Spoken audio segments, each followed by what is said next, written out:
name's Curtis, and I'm with Independent Texans. Independent Texans is a multi-partisan, cross-partisan citizens political action committee that was founded in 2001.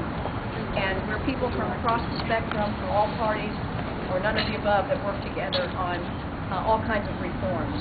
And we help coordinate the effort to stop the Trans-Texas corridor. And there were many, many, many groups involved across the state in that, so we're not claiming that we did it. This is a lot of people.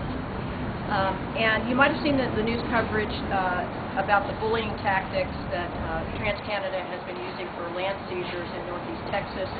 Ms Crawford of Paris was here on a couple of days back, right here at the Railroad Commission, and that was at the very moment that her family won a temporary restraining order to stop the company from proceeding on trenching her property.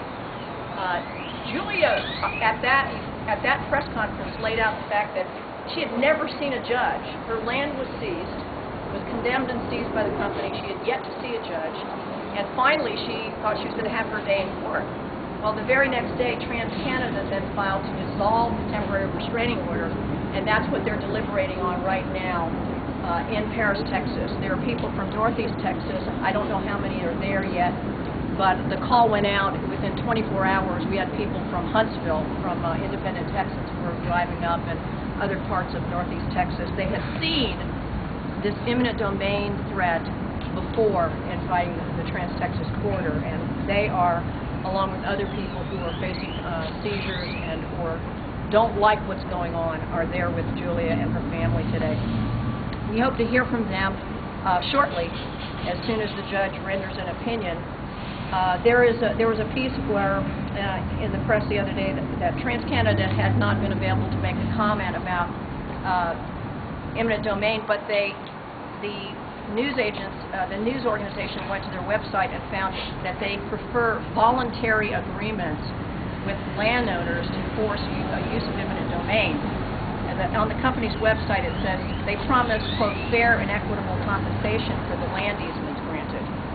Bill Peacock with the Texas Public Policy Foundation, which is a very conservative organization here in Texas, said eminent domain laws are skewed in favor of companies because landowners have to wage costly court battles to challenge them. And he said, quote, there is no such thing as a voluntary agreement with a company or government that has the power to take your property. So here we are. The people that are here today really represent a lot of different kinds of groups. One news agency organization said it was a strange bedfellows.